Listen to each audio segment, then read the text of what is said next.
தளபதி விஜய் அண்ணா சொன்ன ஒரே ஒரு வார்த்தைக்காக விலையில்லா முட்டை பால் ரொட்டி அந்த விஷயத்தை கையில் எடுத்து 100 வாரங்களா கொடுத்து சாதனை செஞ்சிருக்காங்க. அந்த சாதனையோட ஒரு இறுதி வாரத்துல இன்னைக்கு வந்து இங்க தொகுதியோட மக்களோட சந்திச்சு நானும் கலந்துகிட்டதுல நான் ரொம்ப பெருமை அடைகிறேன். அண்ட் புசி ஆனந்த் அண்ணன் தமிழக வெற்றி கழகத்தின் பொதுச் செயலாளர் அவர்களுடைய வழிகாட்டுதின் பேர்ல இந்த தொகுதியில எல்லாருமே ஒற்றுமையா இருக்கிறத பார்க்கும்போது எனக்கு ரொம்ப ரொம்ப மகிழ்ச்சியா இருக்கு. இந்த ஒற்றுமை நீடிக்கணும்னு நான் நம்ம தமிழக வெற்றி கழக தலைவர், துணைத் தலைவர், நிர்வாகிகள், தொண்டர்கள் எல்லாத்தையுமே நான் கேட்டுக்கிறேன். பொதுவா இலவசம் என்பது எனக்கு ஒரு பிடிக்காத ஒரு வார்த்தை. அதை தாண்டி இந்த மாதிரி விலையில்லா விருந்தகம், விலையில்லா மருந்தகம், விலையில்லா உணவகம் இப்படின்ற பல விஷயங்களை, பல திட்டங்களை தளபதி சொல்லி எல்லா மக்களுக்கும் செய்ய சொன்னாரு. அதை வந்து வலியுறுத்தி பொதுச் செயலாளர் புசி ஆனந்த் அண்ணன் வந்து தனக்கு கீழே இருக்கக்கூடிய எல்லா நிர்வாகிகளும் எல்லா மாவட்டங்களுக்கும் இன்ன வரைக்கும் கொண்டு போய் சேர்த்து மிகப்பெரிய ஒரு சக்சஸ்ஃபுல் திட்டமா இன்னைக்கு கொண்டு வந்ததுக்கு காரணம் என்னன்னா, இன்னமும் அந்த அடிப்படை பிரச்சனைகளை கூட மக்கள் கிடைக்காத ஒரு மக்களுக்கு இருக்காங்க, அவங்கள நம்ம தேடி போய் இந்த நல்லது செய்யணும்னு சொல்லி தமிழக வெற்றி கழகத்தின் தலைவர் விஜய் அண்ணாவும் மற்ற நிர்வாகிகளும் தொண்டர்களும் வேலை செய்துட்டு இருக்காங்க.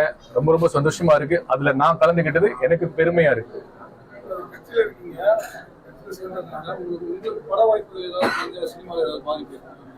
இல்லை, அதுக்கும் இதுக்கு சம்பந்தமே இல்லை. இது வரைக்கும் எனக்கு வரக்கூடிய வாய்ப்புகள் வந்துட்டு தான் இருக்கு. இப்பதானே வந்திருக்கு.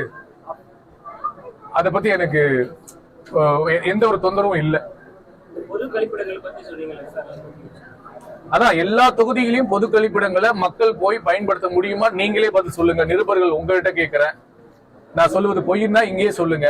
இதே இப்பயே போவோம், திருவெற்றி தொகுதி போவோம், பேருந்து நிலையத்துக்கு போவோம், சுகாதார மருத்துவ நிலையத்துக்கு போவோம். அந்த கழிப்பிடங்களை நம்ம வந்து சுகாதாரமா இருக்குன்னு சொல்லுங்க. அப்படி வாங்க நேர கேமரா இடத்துக்கு போவோம்.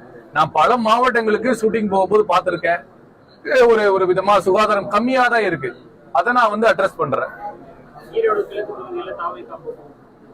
அது தலைமை கழகமும் தலைவரும் பொதுச் செயலாளரும் முடிவு பண்ணுவாங்க.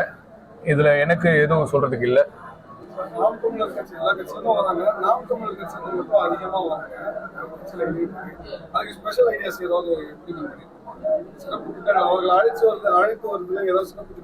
இல்ல சார், அப்படிலாம் இல்ல. எல்லா கட்சியில இருந்து வர்றாங்க சார். எல்லா கட்சியில இருந்து வர்றாங்க.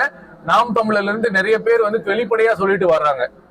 அதுக்கு காரணம் என்னன்னு தெரியல. மேபி தளபதி அண்ணா மேல இருக்கிற நம்பிக்கையும் ஈர்ப்பும் தான் நான் நினைக்கிறேன்.